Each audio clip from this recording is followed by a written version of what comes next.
Buenas tardes. Un miércoles más nos reunimos y quería empezar proponiéndoos esta tarde la práctica que llamamos la rueda de la consciencia.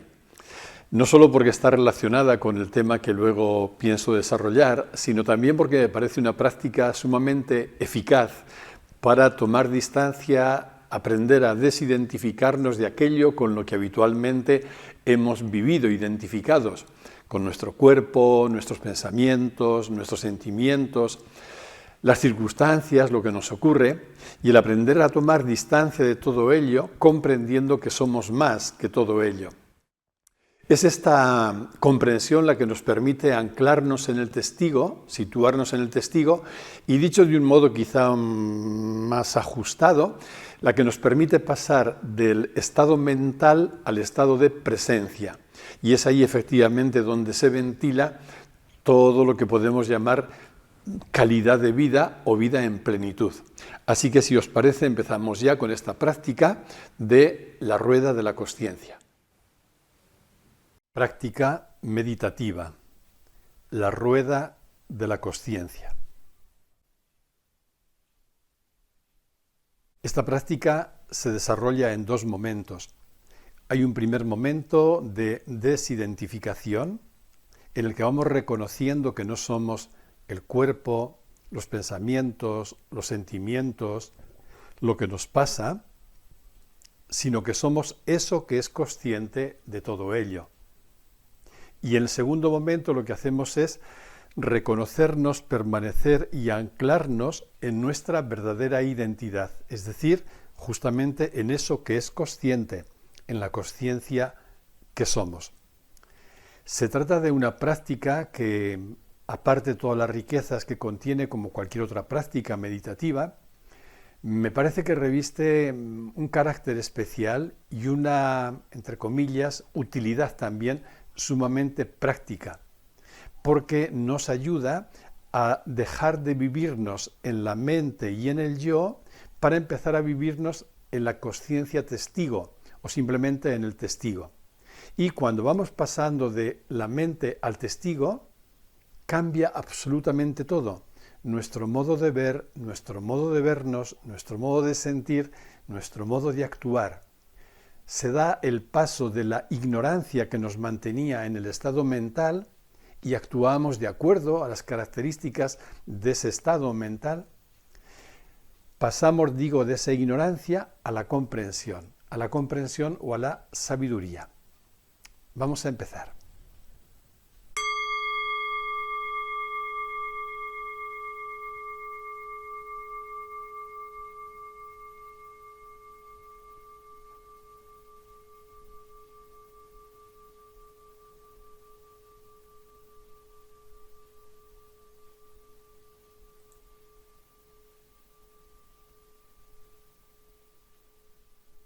Como siempre, puedes empezar tomando conciencia de tu cuerpo.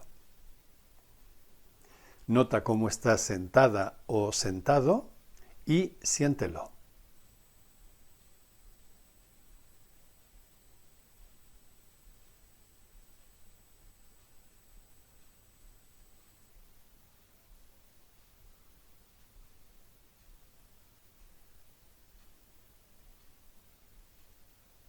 Dentro de tu cuerpo, siente la respiración.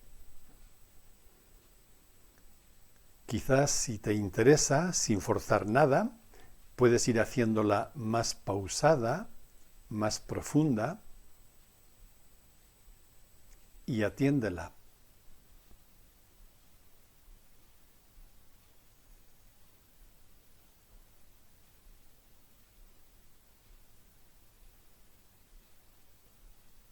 Y poco a poco, ábrete a percibir en ti eso que es consciente.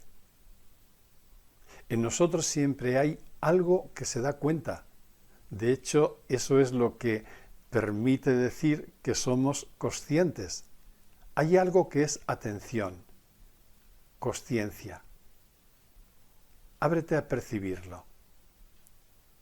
Antes de que pienses, antes de que hables, antes de nada, hay en ti consciencia. Algo que es consciente de todo.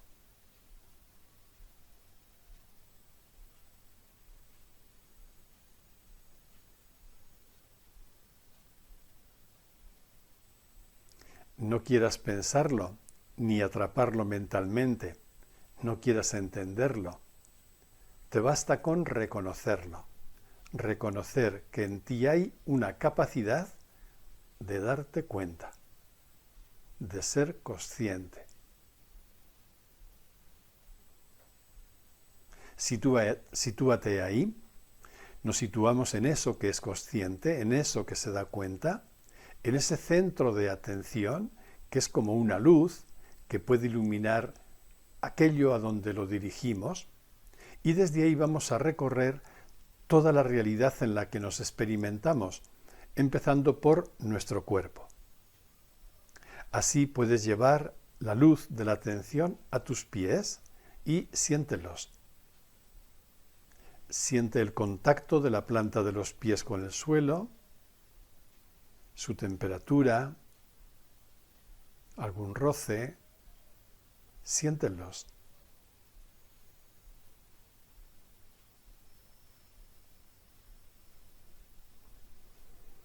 Sigue sintiendo las piernas de abajo hacia arriba hasta las rodillas, notando las sensaciones que aparecen ahí.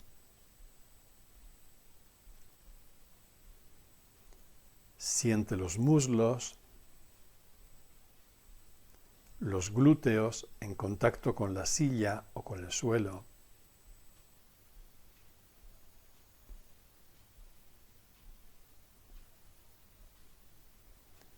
Lleva la atención ahora a la zona de tu vientre, en lo más profundo de tu cuerpo.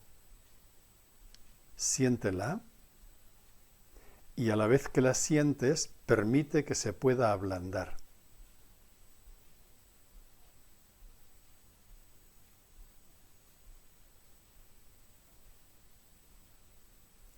Siente el abdomen y nota cómo repercute ahí el movimiento de tu respiración. Es como si tu respiración masajeara interiormente esa zona que poco a poco se va ablandando y relajando.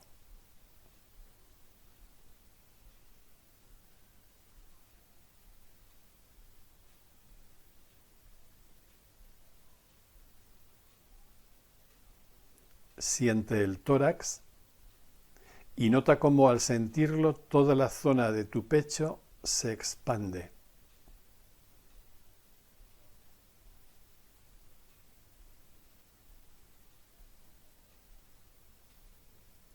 Dirige ahora la luz de la atención a tu espalda y siéntela de abajo hacia arriba, siguiendo la columna.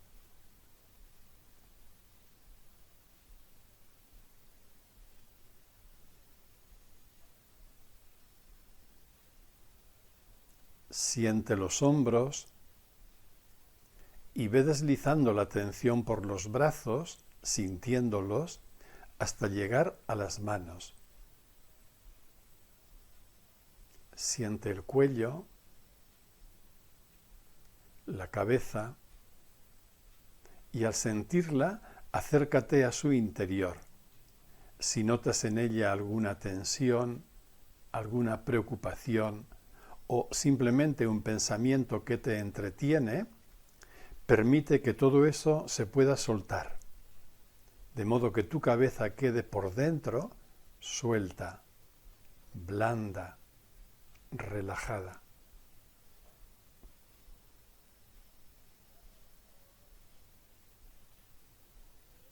Siente tu rostro y a la vez que lo sientes permite que se pueda suavizar, dulcificar, hasta que aparezca en él una sonrisa.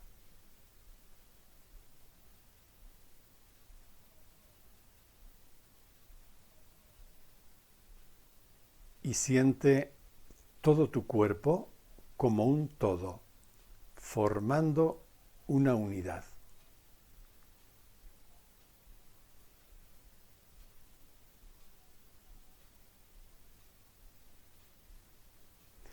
Ahora observa una cosa. Por un lado está tu cuerpo que estás sintiendo y por otro está eso que se da cuenta de tu cuerpo, eso que es consciente de tu cuerpo. Nota esa diferencia. Están las sensaciones corporales que has ido notando, percibiendo, que van y vienen, que cambian. Y por otro está eso que es consciente de ellas y que permanece siempre estable. No hay cambio alguno ahí. Mientras se mantiene la atención, podrás advertir que tienes un cuerpo, pero que tú no eres tu cuerpo. Eres eso que es consciente de tu cuerpo. Nótalo.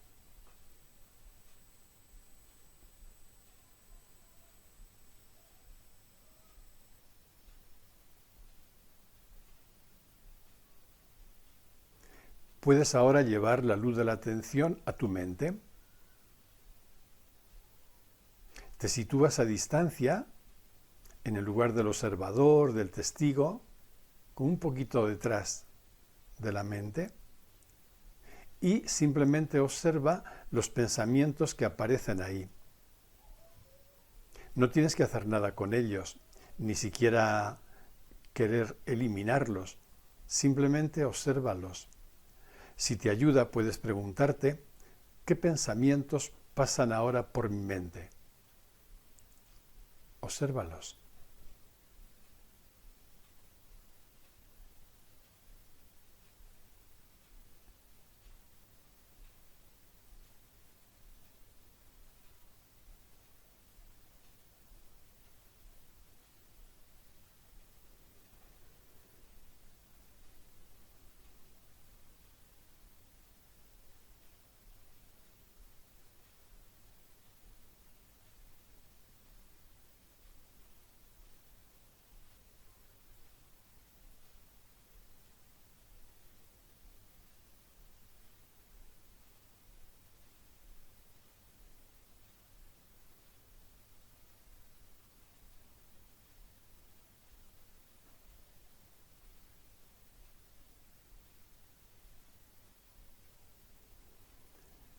Seguramente notarás que en cuanto la atención decae, los pensamientos vienen en tropel, parecen ocuparlo todo, hasta el punto de que tú terminas perdiéndote, como si hubieras desaparecido.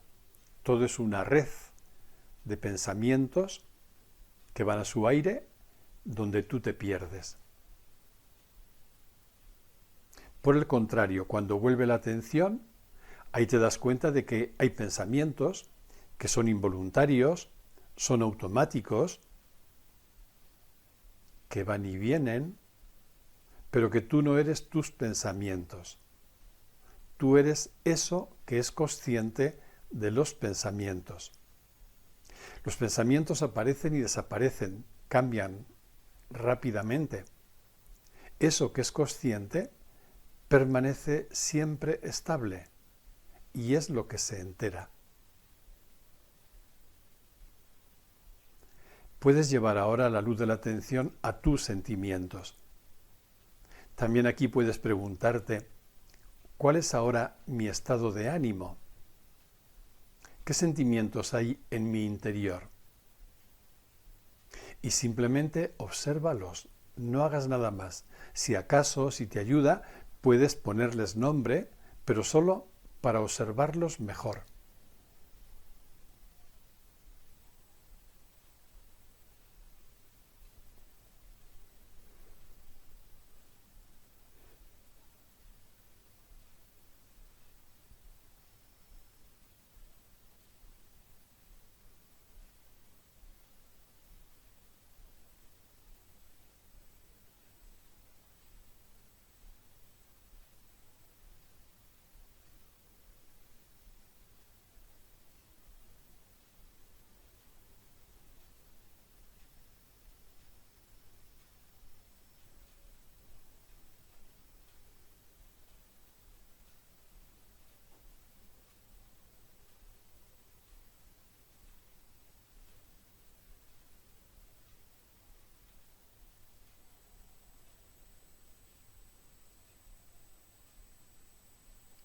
Seguramente notarás que en cuanto decae la atención, los pensamientos se enredan con los sentimientos se alimentan unos a otros, formando una especie de madeja también, donde tú acabas perdiéndote. La voz cantante la llevan ellos, pensamientos, sentimientos, y tú terminas siendo una marioneta en sus manos. Por el contrario, cuando vuelve la atención, te das cuenta de que hay sentimientos, son también involuntarios, automáticos, van y vienen, pero tú no eres tus sentimientos, sino eso que es consciente de tus sentimientos. Los sentimientos vienen y van, cambian, eso que es consciente permanece siempre estable y es lo que se entera de los sentimientos.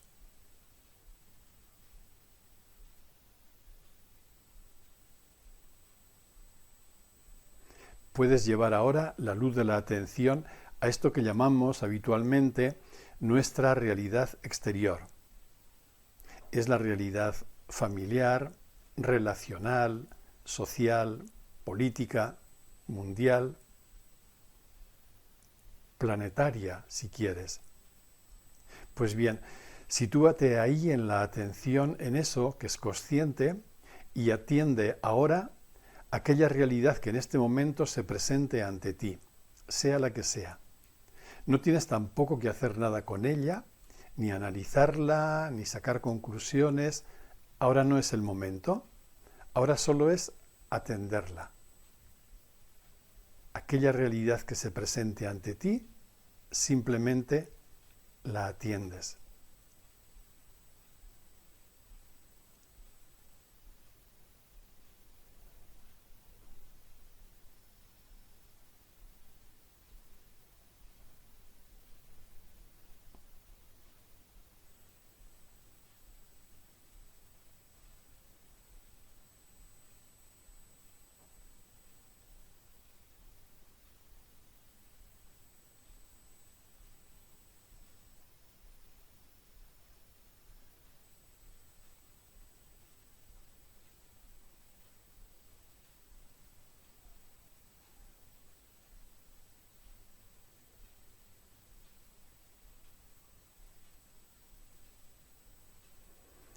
Seguramente notarás que en cuanto la atención decae, pueden ocurrir dos cosas.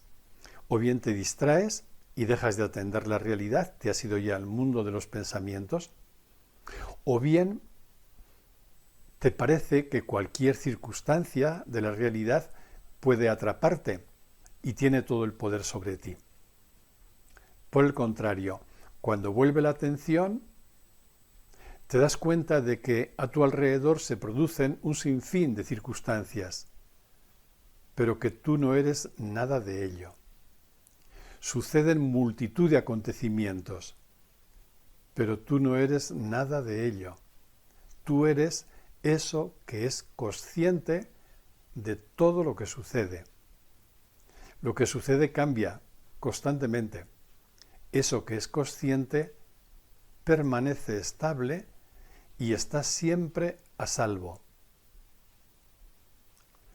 Tal vez adviertas también que cuando mantienes la atención, con la atención viene una mayor lucidez, claridad, libertad interior y compasión hacia todo y hacia todos. Vamos a dar un paso más. Aparcamos ahora voluntariamente todo lo que hemos venido observando, sensaciones corporales, pensamientos, sentimientos, circunstancias, y nos dejamos permanecer en la atención desnuda, en eso que es consciente,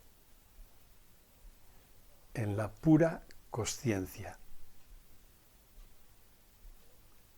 No pongas pensamientos y mira eso que siempre permanece, eso que queda cuando no pones pensamiento. Cuando aparecen, déjalos pasar como si fueran nubes, déjalos caer, mientras tú permaneces en eso que es consciente. En este sentido se dice que meditar es simplemente estar en la presencia consciente que somos. Ahí permanecemos, pues, este tiempo de silencio.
Hacemos una respiración profunda,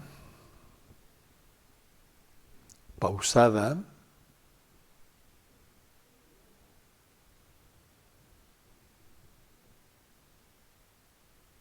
para poco a poco ir abriendo los ojos,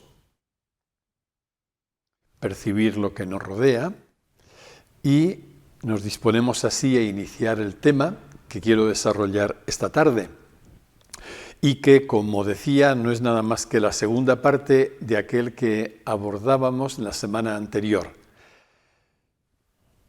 Lo que, desde mi punto de vista, constituye el paso decisivo para transitar desde el estado mental al estado de presencia, que no es otro nada más que vivir en el testigo, entrenarnos, adiestrarnos, ejercitarnos en vivir cada vez más a lo largo de nuestro día ahí en el testigo. En la primera parte habíamos visto 3 puntos, cuáles son los rasgos de una vida vivida en la mente, en el estado mental, cuáles son las características que definen también lo que sería vivir en el testigo, y en tercer lugar vimos también las dificultades para hacer ese tránsito. Pues bien, en esta tarde me querría centrar en este cuarto punto, cómo hacer para vivir en el testigo, es decir, qué nos puede ayudar. Vivir en el testigo significa, de entrada, fundamentalmente, ejercitarnos en esta capacidad de atender sin pensar, donde el pensamiento queda literalmente suspendido. De hecho, me parece que no es ninguna casualidad que cuando se produce lo que llamamos una experiencia de comprensión profunda o incluso un despertar espontáneo, algo que ocurre en primer lugar es que el pensamiento queda suspendido por completo, como si de pronto nos quedáramos sin cabeza, hablando metafóricamente. Hay una atención exquisita, hay una atención intensa, pero completamente desnuda. No hay juicios, no hay etiquetas, no hay pensamientos. El pensamiento queda suspendido, solo hay atención. Esto es lo que significa vivir en el testigo. Y se trata, como decía, de una capacidad que está en todos, en todas nosotros, y que podemos ir entrenando. Vivir en el testigo significa, por tanto, atender, es decir, situarnos en el silencio de la mente, sabiendo que desde este ángulo podemos decir que pensar es lo opuesto a atender. La mente piensa, el testigo atiende. Y, repito, desde esta perspectiva podemos verlo como algo contrapuesto. O podemos estar en el pensamiento o podemos estar en la atención. Lógicamente, en nuestra vida cotidiana necesitaremos de ambas capacidades, vivir en la atención y desde ahí utilizar el pensamiento. Pero evidentemente cuando estamos en el testigo no estamos identificados con la mente ni con el pensamiento, sino que estamos situados en lo que los sabios han llamado el no pensamiento, y nos damos cuenta estando ahí que pensar no es nada más que pensar, y por lo tanto al reconocerlo nos damos cuenta de que no somos nuestros pensamientos y por tanto no tenemos tampoco que creer lo que pensamos.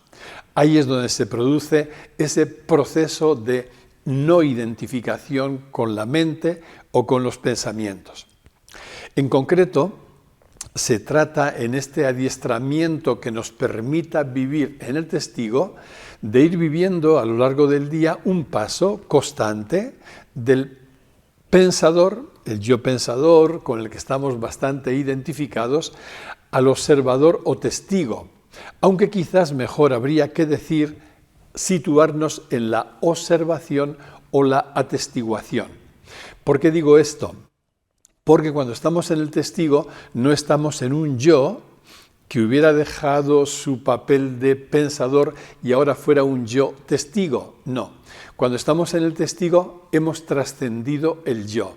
Es decir, lo que llamamos el yo solo se da cuando permanecemos identificados con los pensamientos, porque así entendido el yo no es nada más que hijo, fruto, producto de los pensamientos. Sin embargo, cuando la mente se acalla, cuando el pensamiento se suspende, ahí estamos en la observación o en la atestiguación, pero no hay ningún yo que atestigue o que observa. El yo aquí, como digo, queda diluido por la simple razón de que el pensamiento ha quedado también suspendido. Decirlo en una metáfora. Se trata de que cuando vemos la película no nos olvidemos de la pantalla que la sostiene y que la hace posible. Película llamamos, más allá de la metáfora, a todo el mundo de las formas o de los objetos, que en realidad son términos sinónimos. Formas es todo aquello que podemos ver, que podemos observar, que podemos pensar. Y eso es también el mundo de los objetos. Pues bien, de lo que se trata es de que podamos ver en nuestra vida cotidiana, más allá de los objetos o de las formas que observamos, podamos ver el fondo que las sostiene y que las constituye. Pero hay una cosa muy curiosa, y es que la pantalla, en esta metáfora, o el fondo de lo real, no puede ser nunca pensado, solo puede ser atendido. Las formas pueden ser pensadas, pueden ser observadas, pueden ser etiquetadas, como cualquier objeto. Sin embargo, el fondo que sostiene esas formas no podemos pensarlo porque no es un objeto. Únicamente lo vamos a captar, lo vamos a percibir cuando desarrollamos nuestra capacidad de atender, es decir, a través de la atención. Todo esto requiere un entrenamiento que para que sea eficaz tiene que ser constante, paciente, perseverante, como un ejercicio de reeducación. Es un entrenamiento porque queremos pasar de la inercia de vivir en el pensamiento, en el juicio, en la idea, en la etiqueta, a vivir en la atención lo más desnuda posible. Ese es el entrenamiento. Y aquí cada cual verá qué es aquello que más le ayuda y podrá experimentarlo en su vida cotidiana. ¿Qué es lo que en concreto a mí más me ayuda para vivir el paso del pensar al atender? Para vivir el paso del yo pensador a la atestiguación, o si queréis directamente al testigo. Y esto lo podemos vivir en cualquier momento de nuestra existencia cotidiana. Por ejemplo, caminando por la calle. Yo puedo caminar por la calle y puedo estar perdido en el laberinto de mi mente, mis ideas, mis proyectos, ahí en mi mundo mental. Puedo caminar por la calle mirando, juzgando, etiquetando todo lo que veo y todo lo que me entra por los sentidos. O bien puedo entrenarme en caminar por la calle simplemente atendiendo sin juicio, atendiendo sin pensamiento. Es una atención exquisita, es una atención desnuda. Simplemente atiendo. Con el pensamiento detenido, o si queréis suspendido. Por eso no hay juicio, no hay idea, no hay etiquetas. También lo puedo hacer cuando estoy trabajando. Lógicamente en el trabajo tengo que estar completamente volcado en la actividad que estoy desarrollando, porque si no eso interferiría también el trabajo. Pero nada me impide el hacer un breve paréntesis y caer en la cuenta de que estando volcado en el trabajo, sin embargo no estoy identificado con el yo mental, con el yo pensador, sino que puedo tomar un poquito de distancia, dar un pasito atrás y reconocerme en el testigo o la atestiguación. Lo puedo vivir también en situaciones de contrariedad. Cuando me ocurre algo que me contraría, puedo vivirlo desde el yo que se siente contrariado con todas las consecuencias que ello implica. O puedo, por el contrario, atender la contrariedad. No la pienso, no la etiqueto, no la rumio, no cavilo sobre ella, sino que me sitúo un pasito atrás en el testigo y simplemente atiendo la contrariedad como un objeto que se me ha hecho presente. Puedo también entrenarme en situaciones de todo tipo, sean de desconcierto o sean de alegría y de euforia. Igual que en el caso anterior, yo puedo vivir estas situaciones desde el yo y entonces me enfrasco fácilmente en una actividad mental que me va a arrastrar a un lado o a otro, pero siempre dentro de ese laberinto mental, o puedo tomar un poquito de distancia, situarme en el testigo y desde el testigo atender el desconcierto que se ha despertado o atender la alegría y la euforia que ha aparecido. Puedo hacerlo en realidad ante cualquier estado de ánimo que puede ser automático, por tanto involuntario, y que hace acto de presencia en un momento determinado de mi día. Puedo detenerme y observar ese estado de ánimo desde el testigo. Ya no estoy prisionero del estado de ánimo que ha surgido y de las etiquetas que mi mente pueda colocar a ese estado de ánimo, sino que me sitúo en el lugar del testigo, en el lugar de la atención, con toda la libertad interior que eso también me aporta. Con un cuidado. Esto no significa que en otro momento no tenga que prestar atención a mi estado de ánimo y ver qué hacer con él, porque de lo contrario, si únicamente quisiera tomar distancia, puedo caer en una trampa que encierra mucho peligro, es lo que los psicólogos llaman evitación. Yo puedo evitar mi estado de ánimo porque no me agrada, y esto es tramposo porque me impide poner luz en ese estado de ánimo y puede hasta constituir lo que también en algún momento hemos llamado la trampa del bypass espiritual. Me niego a ver aquellos estados de ánimo que no son de mi agrado y creo tomar un atajo para situarme en el testigo evitando aquello que me desagrada. Esto es tramposo, pero sin embargo la realidad es que, y creo que también la sabiduría consiste en vivir esta doble actitud que nos es totalmente posible y que además tiene que ver, como digo ahí, con nuestra propia constitución paradójica.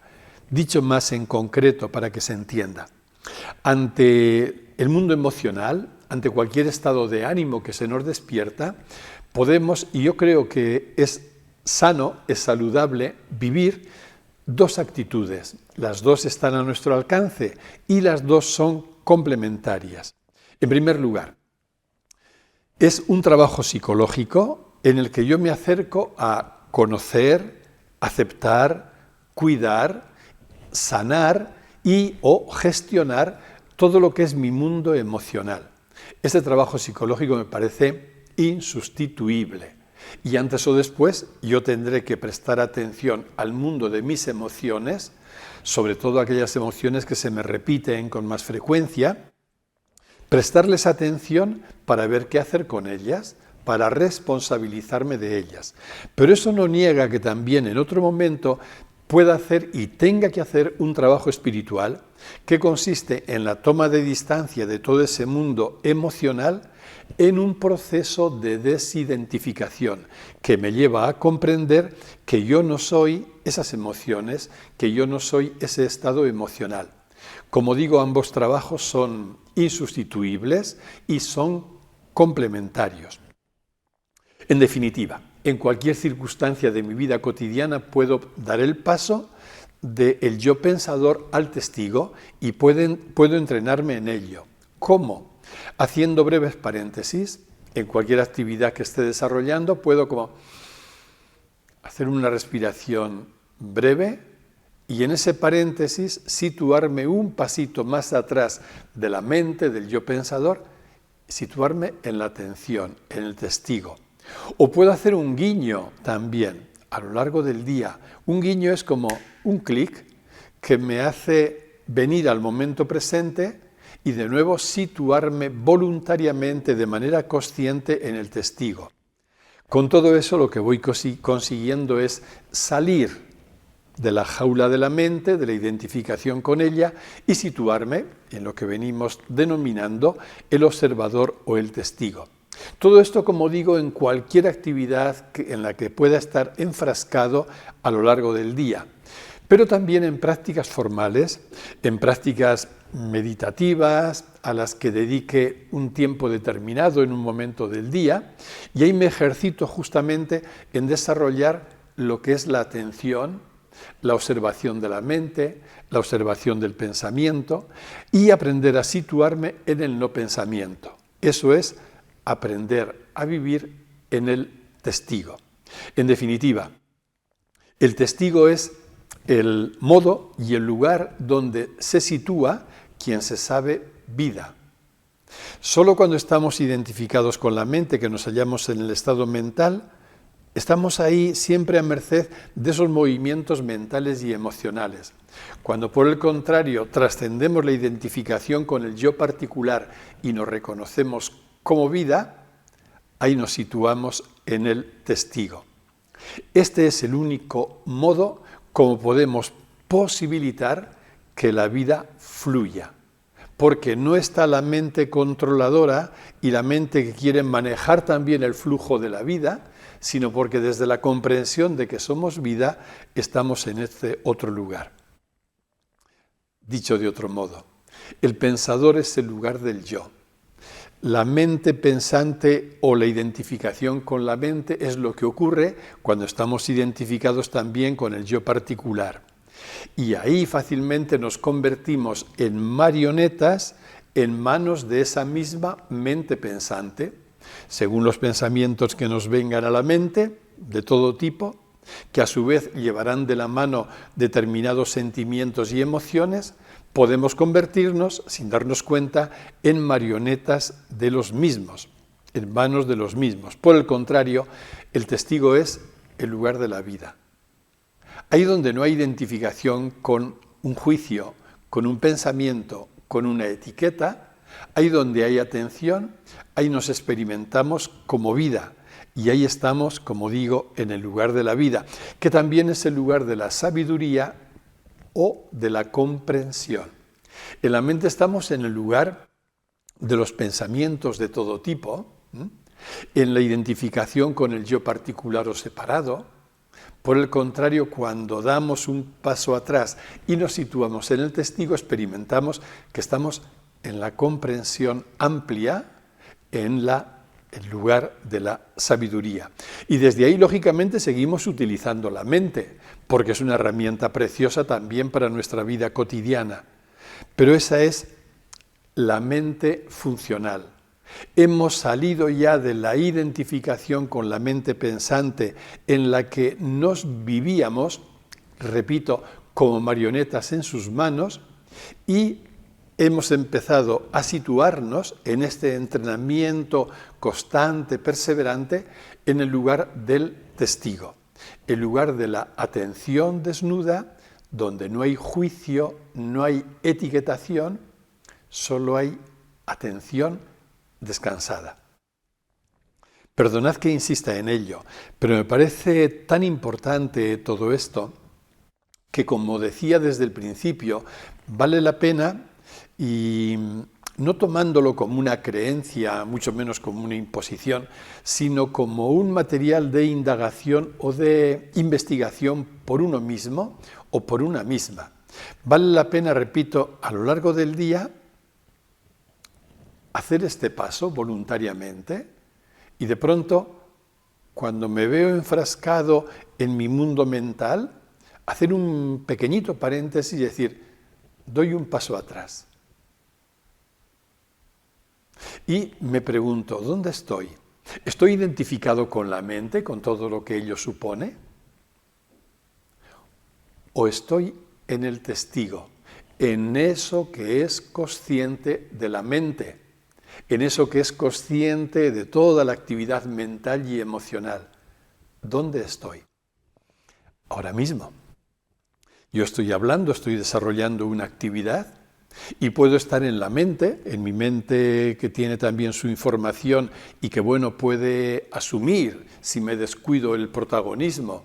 Y entonces hablo desde la mente, estoy viviendo en la mente, con lo cual me estoy identificando, aunque no me dé cuenta de ello, pero me estoy identificando con un yo particular y separado, con todas las inercias a las que este yo está habituado.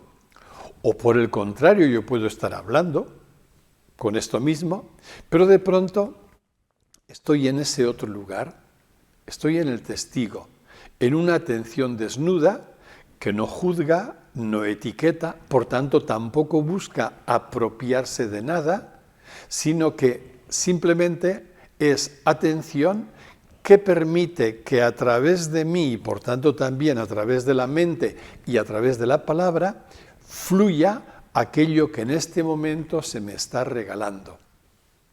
No tiene nada que ver nuestra actividad cuando la vivimos desde la mente, pensante, juzgadora, etiquetadora, como cuando la vivimos desde el testigo, es decir, desde la atención. No tiene nada que ver por el descanso que supone vivir en el testigo, por la ecuanimidad que supone vivir en el testigo y por la calidad de nuestra relación también cuando nos situamos en él. ¿Dónde me vivo habitualmente? ¿En la mente pensante, identificado con mi mundo mental y emocional, o en el testigo que atiende? Quería terminar esta exposición con unos textos que me parecen sabios. Aquí hay uno de un poeta hindú del siglo XVII. Dice él: si la mente es pura, entonces incluso los enemigos se convierten en amigos. A ese ni tigres ni cobras pueden hacer daño. Cuando este poeta, cuyo nombre voy a dar enseguida, habla de mente pura, está hablando lógicamente del testigo. Los términos son siempre tan ambiguos y tan relativos, pero mente pura, mente que no juzga, mente etiqueta, es una mente transparente que solo es posible cuando estamos no en la mente pensante que cavila, que rumia, sino cuando estamos en el testigo. Hay esa mente pura, dice, nadie puede hacernos daño. Cuando estamos identificados con la mente pensante, todo nos puede alterar con muchísima facilidad. Cuando estamos en el testigo, nos experimentamos a salvo. Y sigue diciendo este poeta: los que se autoproclaman gurús y no controlan sus mentes, siempre gruñen malhumorados. No controlar la mente no significa someterla a un férreo control por nuestra parte, que sería una actividad del ego. Significa estar en el testigo. Porque cuando estamos en el testigo no hace falta controlar la mente, porque ya el propio testigo lo que nos otorga es la capacidad de que la mente no nos domine. El poeta se llama Tukaram y, como digo, es un poeta hindú del siglo XVII. Y un texto de Ramana Maharshi en la misma línea. Cuando pregunté en mi interior ¿quién es el observador? Vi al observador desaparecer y solo permaneció eso que pervive siempre. Ningún pensamiento surgió en mí. Eso que pervive siempre es otro nombre de lo que hemos llamado aquí el testigo. Y justamente mientras estamos en el testigo no surge ningún pensamiento, ningún juicio, ninguna etiqueta. Estos textos de ambos pensadores hindúes los he recogido de un libro inédito todavía de José Carte, es un hombre navarro, en un librito que titula él Canciones y poemas espirituales en la India. Y no podía terminar esta recopilación sin hacer referencia al conocido verso de Juan de la Cruz: entréme donde no supe y quedéme no sabiendo, toda ciencia trascendiendo. Vivir en el testigo es estar anclados en el no pensamiento, o si preferís mejor, con el pensamiento suspendido, pero ese no pensar del que hablaban los místicos, ese no saber, que en aquella cultura también era un término idéntico, no pensar, no saber, no es abogar por la ignorancia, no es abogar por la oscuridad de la mente, al contrario, es haber descubierto que ese camino es el camino de mayor comprensión, es el camino de la sabiduría. Eso, nada menos que eso, es lo que implica vivir en el testigo. Pues hasta aquí nuestro desarrollo de hoy, pero estamos en vísperas de iniciar un nuevo ciclo de espiritualidad en la Biblioteca de Navarra. Este sería el quinto año ya en el que se realiza este ciclo, y por eso me gustaría compartirlo porque está destinado no solo a las personas que presencialmente quieran participar en él, sino que también se va a transmitir en streaming, con lo cual quizá pueda haber personas a las que os interese también alguna de las charlas que en él se van a desarrollar. Como digo, está organizado por la Biblioteca de Navarra en colaboración con esta asociación Espiritualidad Pamplona-Iruña, cuya web dejo ahí debajo, www.espiritualidadpamplona-irunea.org, porque en esa página podréis encontrar más especificado todo el contenido de este ciclo. Con todo, quiero simplemente dar los títulos que lo van a componer. Son 5 charlas, todas ellas desarrolladas en el mes de marzo y bajo este tema común, comprender para vivir plenamente. Las charlas simplemente nombradas serían estas. El día 1, martes, José Arregui, ¿qué es vivir en plenitud y cómo cuidarlo? O desde otro ángulo, ¿qué es vivir en plenitud? ¿Es posible? En segundo lugar, el día 7, lunes, me corresponderá a mí hablar sobre ciencia y espiritualidad por un conocimiento integral. El día 15, martes, Fidel Delgado hablará sobre física y mística, una mirada inteligente, poniendo el acento en algo que para él cada vez tiene más importancia, según él mismo reconoce, y que nos recordará también en esta charla, todo lo que tiene que ver con la importancia de lo que él llama el buen dormir, por todo lo que eso contiene. Una cuarta charla será el día 22 de marzo, también martes, a cargo de Teresa Gaztelu, Espiritualidad, un camino de comprensión, o la comprensión como vía de unificación. Teresa Gaztelu es filósofa, navarra, para más señas, y pertenece también a esta asociación de asesoramiento filosófico puesta en marcha por Mónica Caballé. Y finalmente la quinta charla para el día 29 de marzo, también martes, a cargo de Ana María de las Heras, titulada Espiritualidad, cuando todas las cosas están en su lugar. Como veis, todas las charlas tienen lugar en día martes, excepto la que me corresponde a mí, que será el lunes día 7, ya que como el día 8 es el Día de la Mujer Trabajadora, en la biblioteca también habrá otras actividades. Ese es el motivo por el que se adelanta. Todas ellas tendrán lugar a las 19 horas, a las 7 de la tarde. La entrada en la Biblioteca de Navarra es libre, gratuita, hasta completar aforo, y en streaming se podrán ver de manera directa en el canal de YouTube de la propia Biblioteca de Navarra. Así que entrando en YouTube ponéis la dirección Biblioteca de Navarra y ahí se podrán seguir y se podrán ver también más adelante. Y dentro de ellas, dentro de este ciclo, como digo, la primera corresponde a José Arregui, que es vivir en plenitud, ¿cómo cuidarlo? ¿Es posible vivir en plenitud? Esta será la primera charla que tendrá lugar el próximo día 1, el próximo martes, a las 7 de la tarde, en la Biblioteca de Navarra, cuya dirección es Paseo Antonio Pérez Goyena, número 3, con entrada libre hasta completar aforo y al mismo tiempo transmitida en streaming. Pues bien, con el deseo de que también todo este ciclo, un año más, nos pueda ayudar a avanzar en comprensión de lo que es la espiritualidad y sobre todo comprensión de aquello que realmente somos y de cómo vivirnos en conexión con ello, que este es el objetivo. Os deseo una muy buena semana y nos veremos aquí el miércoles próximo. Muy buenas tardes.